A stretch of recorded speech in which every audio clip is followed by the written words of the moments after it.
जी अस्सलाम वालेकुम। तो स्टार्ट करते हैं आज का सेशन। तो आज के सेशन में सबसे पहले फॉरेक्स फैक्ट्री पर नज़र के हमारे पास कौन कौन से फंडामेंटल इम्पैक्ट थे। आज ऑस्ट्रेलियन डॉलर पे हम ट्रेड करते नहीं, यानी कि हमारा पेयर नहीं है। न्यूजीलैंड डॉलर भी नहीं है। कैड कैड और यूएसडी डॉलर, ये हमारे पास यानी कि दो हाई इम्पैक्टेड न्यूज़ थी हमारे पास। कैनेडियन डॉलर पे भी दो न्यूज़ थी 6:30 पे, और उसी टाइम पे यूएसडी पे, यूएस डॉलर पे भी। तो हमारा पेयर यूएसडी कैड है, उसमें 6:30 पे मूवमेंट देखने वाली होगी, क्योंकि दोनों न्यूज़ हमारे एक पेयर्स में आ रही हैं, यूएसडी और कैड में। तो लेट्स सी, देखते हैं सबसे पहले। उसके बाद डॉलर इंडेक्स पे आते हैं कि डॉलर की क्या पोजीशन है। आज मार्केट का वीकेंड है, तो इसलिए मूवमेंट बाकी दिनों की निस्बत बहुत कम होती है। तो ये सिनेरियो हमने इस वीक बनाया था कि मार्केट यहाँ से बेरिश आई। ओवरऑल ट्रेंड हमारे पास बेरिश था। सबसे पहले हमने ये नज़र में रखना है कि जो हमारा ओवरऑल ट्रेंड हो, हमने उसी के अकॉर्डिंग ट्रेड किया करनी है। तो मार्केट यहाँ से रिजेक्ट होकर दोबारा ऊपर गई, लेकिन ये हमने वीडियोस में डिस्कस किया था कि मार्केट बेरिश में हमें क्यों लग रही है। क्यों बेरिश की, अगर अभी आप कैंडल्स देखें तो एक हाई इम्पैक्टेड कैंडल यानी कि हाई मोमेंटम कैंडल है, यानी कि तो ये बेरिश स्ट्रॉन्ग कैंडल, उसके बाद ये second candle engulfing candle, third candle. हालांकि मार्केट क्लोज हो रही थी, तो हालांकि डेली टाइम फ्रेम है ये, इसलिए ये डेली कैंडल्स है हमारे पास। तो मार्केट क्लोज हो रही थी, फिर भी उसने एक यानी कि बॉडी फिलिंग वाली कैंडल्स बनाई है, तो इसलिए ये अपवर्ड मूवमेंट थी, ये एक हद तक जानी थी। ज़्यादा से ज़्यादा हमने ये जो सप्लाई जोन बनाया था, यहाँ से दोबारा रिवर्स होनी थी, लेकिन ये उससे पहले ही होगी। तो जैसे एक्सपेक्टेड था बेरिश ट्रेंड होगा, वैसे ही हुआ। उसने अपनी इस डिमांड को ब्रेक कर दिया। नेक्स्ट हमारे पास पॉसिबल जो डिमांड हम बना सकते थे, वो हमारे पास क्या है, आज उसका एनालिसिस करेंगे कि नेक्स्ट वीक में हमें कौन से पॉसिबल। हमारे पास फर्स्ट डिमांड जोन ये वाला था, तो जो प्रीवियस हमने एनालिसिस बनाया हुआ उससे हम थोड़ा सा अभी रिमूव कर देते हैं और इसको भी ये ब्रेक करती हुई नज़र आ रही है, यानी कि ये जोन ब्रेक हो चुका है, तो इस वजह से अब इसकी वैल्यू भी बहुत कम है। नेक्स्ट हम चलते हैं इससे नीचे, अगर कोई जोन बनता हुआ हमें नज़र आ रहा है, इससे नीचे हमें ये वाला जोन बनता हुआ नज़र आ रहा है, तो हम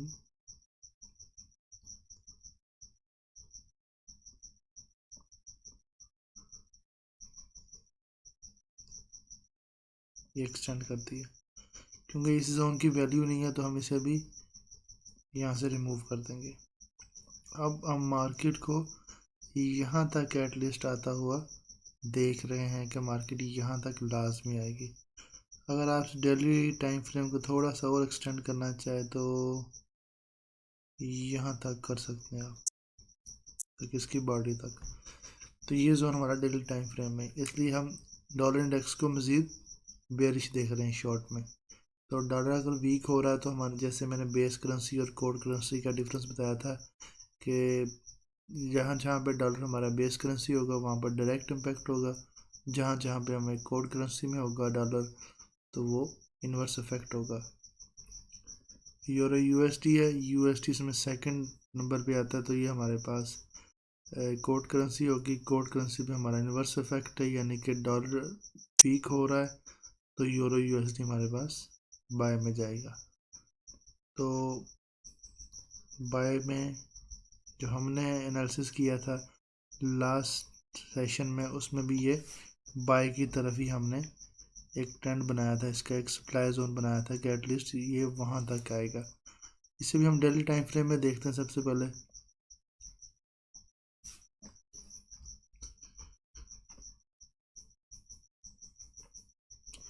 डेली टाइम फ्रेम में हमने इसका ये सप्लाई जोन बनाया था, मार्केट यहाँ से पॉसिबली रिजेक्ट हो सकती है, एटलीस्ट यहाँ तक तो लाजमी आएगी। तो यहाँ तक वो जा रही है अपने टारगेट को अचीव करने के लिए। तो इसलिए ये है कि जैसे कि हमने एक्सपेक्ट किया था कि डॉलर वीक हो रहा है, तो यूरो यूएसडी बाय में जाता हुआ दिखेगा, तो बाय में भी इसका ये एक जोन आ रहा है ऊपर।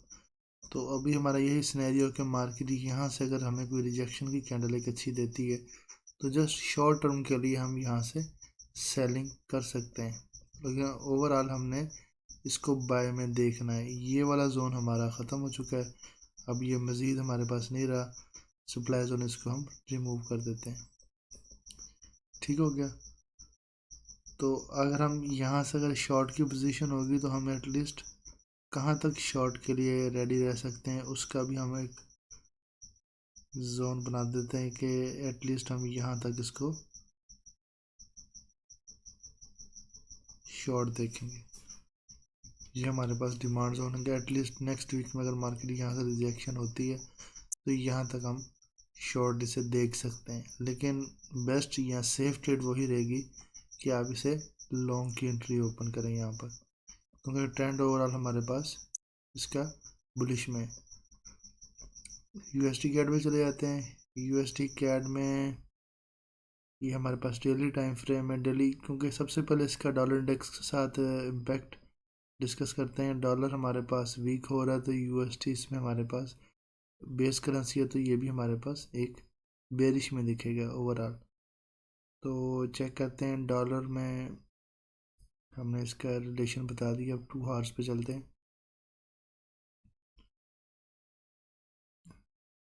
तो ये हमें देख लें आप कि कैसे ये डाउन आ रहा है इसने, लेकिन यूएसडी कैड ने हमें इस वीक में सही एंट्रीज दे दी। इस वजह से हम इस पे यानी कि ये नहीं करेंगे कि अभी ये शॉर्ट क्यों आ रहा है, लेकिन इसने अपने टारगेट्स हमारे थे वो सारे हिट करवा के शॉर्ट पे आ रहा है। टारगेट्स की जो डिटेल्स थी वो मैं लास्ट 2-3 वीडियोस में डिस्कस करता आया हूँ, जहाँ पर हमारे ट्रेड्स टारगेट्स ओपन थे।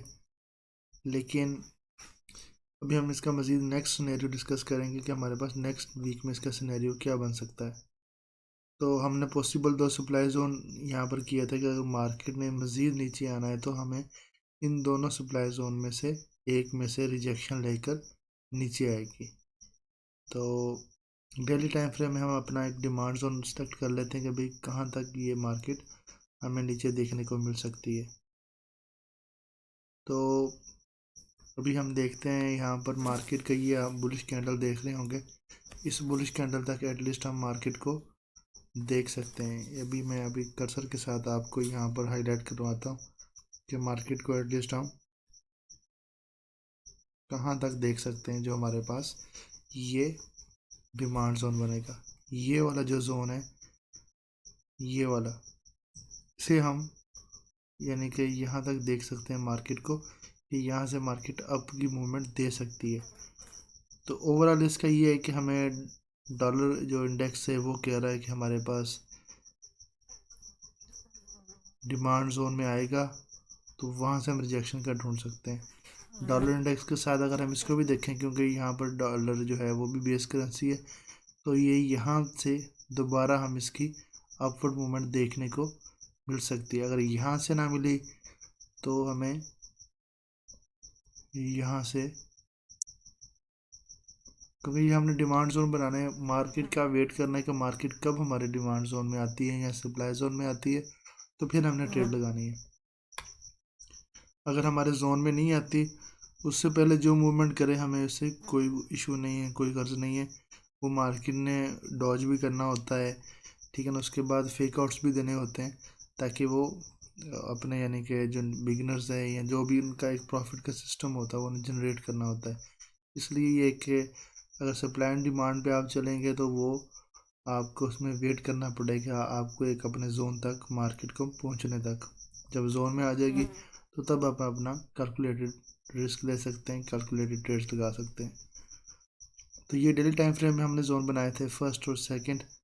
तो मार्केट यहाँ तो अगर बाई के लिए जानी है तो यही यहाँ से आकर दोबारा जोन में, क्योंकि यहाँ से बाई के लिए गई है लेकिन मोमेंटम के साथ नहीं गई, एक बड़ी विक्स बनाती गई है, जो कि इसका फंडामेंटल इम्पैक्ट भी था।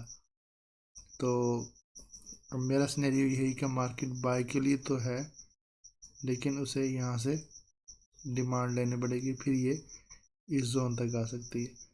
अगर मार्केट का सेल का सिनेरियो तो फिर ये ऐसे करते करते यहाँ तक लाजमी पहुँचेगी या ये वाले जोन तक, यहाँ से एक हमें कैंडल बनाएगी, तो ये फिर शॉर्ट बड़े मोमेंटम के साथ नीचे आएगी। यह दो सिनेरियो हैं। अब देखते हैं मार्केट नेक्स्ट वीक क्या सिनेरियो हमारे देखने को मिलता है। जीपीपी जेपीवाई को हम डिस्कस करते हैं। सबसे पहले ये डेली टाइम फ्रेम में मैंने टारगेट्स बनाया था इसका, जीपीपी जेपीवाई का ये डिमांड जोन।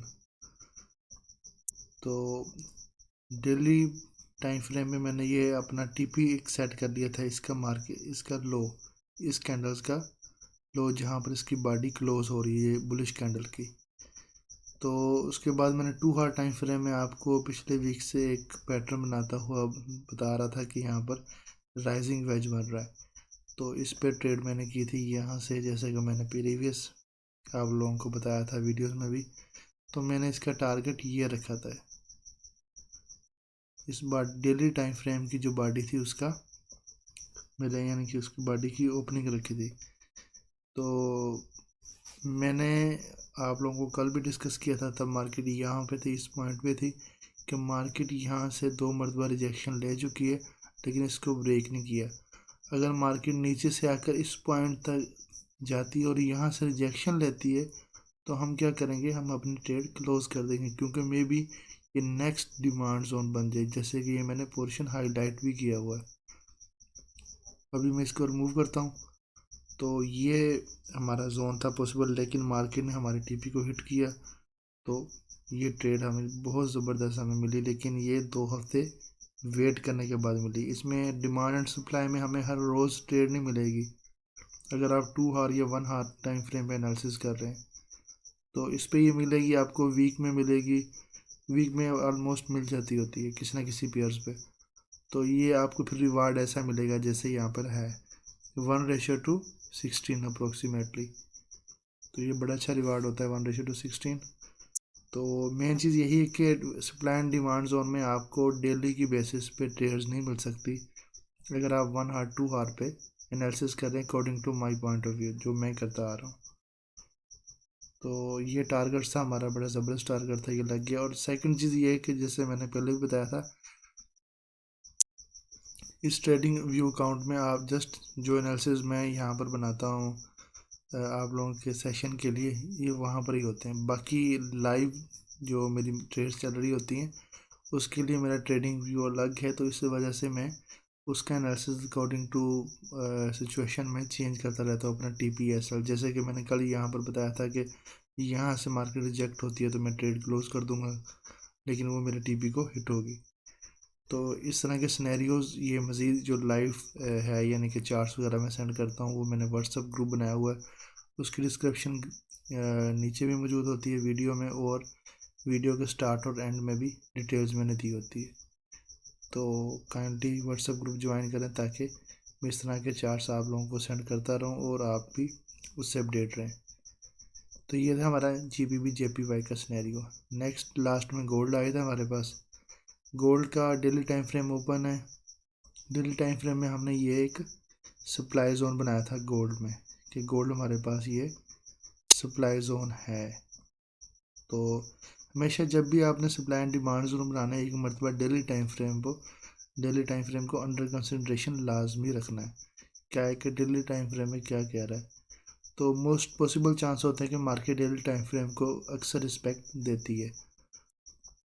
तो ये हमने जोन बनाया था एक प्रीवियस लेक्चर में, कि हमारा नेक्स्ट सिनेरियो हमने डिस्कस किया था कि मार्केट यहाँ तक गोल्ड की आएगी, तो वहाँ तक आई। अब देखते हैं नेक्स्ट इसका सिनेरियो क्या। उसके बाद हम इसका डिमांड जोन भी अभी बना लेते हैं कि इसका डिमांड जोन क्या बनेगा।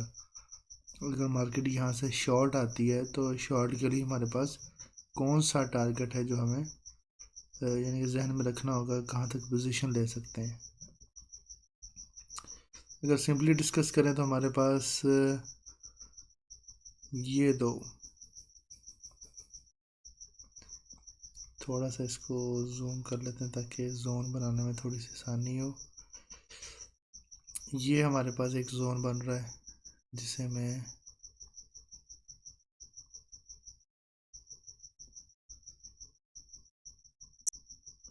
ठीक है, मार्केट इसके अंदर अंदर हमें मूवमेंट दे सकती है। ये इसके अंदर हम अपना टारगेट सेट कर सकते हैं, लेकिन मेन चीज़ वही है, हम 2 आवर्स पे जाएंगे, 2 आवर्स पे अपने एनालिसिस को मज़ीद देखेंगे। सबसे पहले जो हमने ये जोन बनाया टारगेटेड जोन, क्योंकि हमने अपना टारगेट पहले से सेट करना होता है ताकि ट्रेड्स हमने उसी के अकॉर्डिंग लगानी होती है। जैसे कि मैंने आपको बताया होता है कि unsystematic way of risk management के हिसाब से आपने ट्रेड जो लगानी है वो आपने यानी कि डिफरेंट लॉट्स में लगानी है। एक ही बड़ी लॉट नहीं ओपन करनी, स्मॉल स्मॉल यानी कि लॉट्स ओपन करनी है, चाहे एक से ज़्यादा ओपन कर लें। तो उसके लिए हमें ज़रूरी है कि हमने टारगेट पहले से सेट किया हो कि मार्केट कहाँ तक जाएगी। तो ये हमारा टारगेट था कि जो डेली टाइम फ्रेम हमने सेलेक्ट किया था हमने। तो अभी जाते हैं हम इसके टॉप पे, मार्केट जहाँ से रिजेक्ट हुई है हमें। मार्केट अगर देखें यहाँ पर हाई मोमेंटम आ रहा है, मोमेंटम हाई के बाद उसने मोमेंटम लो की कैंडल्स बनाई है, फिर नीचे का ट्रेंड बनाया है। यह मार्केट का बिहेवियर है सिंपल, जब भी आप जोन के करीब आओगे मार्केट का मोमेंटम ऑटोमेटिकली लो हो जाएगा, तो बाद में वो रिवर्सल की हाई मोमेंटम की कैंडल्स बनाएगी। बुलिश में हाई मोमेंटम कैंडल, अचानक से ये 2 घंटे यानी कि 4 घंटे की 2 घंटे की कैंडल, ये 2 घंटे की है, इसने हमने लो मोमेंटम दिया और उसके बाद सेल की तरफ शुरू हो गई। तो ये था हमारा गोल्ड का सिनेरियो। गोल्ड को अभी हम वीकेंड है तो अभी इस पर कोई नहीं ट्रेड करेंगे, लेकिन पॉसिबली नेक्स्ट वीक हम वेट करेंगे मार्केट यहाँ तक आए और यहाँ से एक रिजेक्शन ले, क्योंकि ये मार्केट का हाई था प्रीवियस। अगर हम इसे जूम आउट करके देखें तो ये मार्केट ने हाई यहाँ तक लिया हुआ है। तो हम अभी भी एक्सपेक्ट करेंगे कि मार्केट एटलीस्ट इस जोन के हाई नहीं तो हाई के करीब से होकर ये दोबारा रिजेक्शन हमें दे, तो फिर हम ट्रेड करेंगे। नहीं तो अगर इस तरह नीचे जाती है तो कोई इशू नहीं, तो हम इसमें वेट करेंगे। सेकंड सिनेरियो ये है कि जो मैं अक्सर लास्ट में अपने जो रूल्स होते हैं या डिस्कशन होती है जनरल ट्रेडिंग के लिए, वो मैं आप लोगों से डिस्कस करता हूँ कि सप्लाई एंड डिमांड जोन में अक्सर लोग कहते हैं कि आज ट्रेड्स नहीं मिली या हमें एक दिन में कितनी ट्रेड्स मिलेंगी। अगर आप 1 घंटे या 2 घंटे की सप्लाई एंड डिमांड जोन पे काम कर रहे हैं, जैसे कि मैं कर रहा हूँ या मैं आप लोगों को सिखाने की कोशिश भी कर रहा हूँ, तो वहाँ पे वीकली बेसिस पे आप अपने टारगेट सेट कर सकते हैं। तो वीकली बेसिस पे टारगेट्स आपके ये मोर देन 100 पिप्स इजीली निकल आते हैं, ठीक है। उस पर आप अपना रिस्क ले सकते हैं। जैसे कि अभी मैंने प्रीवियस जीपीवी जेपीवाई की दी, वहाँ तो 1:16 का हमें रिस्क टू रिवार्ड मिला है। तो लेकिन अगर बाकी पेयर्स का भी यूएसडी कैड में देखें, वो भी मैंने वीडियोस आप लोगों के साथ की हुई है, तो वहाँ पर भी बड़े अच्छे रिवार्ड्स मिले, लेकिन वो वीकली बेसिस पे है, डेली बेसिस पे नहीं मिलेगा आपको यहाँ पर कोई ट्रेड्स। मिल भी सकती है लेकिन मोस्ट पॉसिबल है कि नहीं मिलेगी, वीक का वेट करेंगे। इसमें यह नहीं कि हाँ बिल्कुल ट्रेड्स मिलेगी, ग्रुप ज्वाइन करो, चैनल को सब्सक्राइब करो, ऐसे कोई चीज़ नहीं है सप्लाई एंड डिमांड में। हाँ ये एक ज़रूर बात मैं कहना चाहता हूँ कि सप्लाई एंड डिमांड में मैं इसको ऐसी स्ट्रैटेजी समझता हूँ जिसमें रिस्क कम से कम है और रिवार्ड हमारा हाई से हाई है। तो बाकी सेकंड चीज़ सेंटिमेंट्स होते हैं बंदे के, उसे हमने कंट्रोल में करना होता है।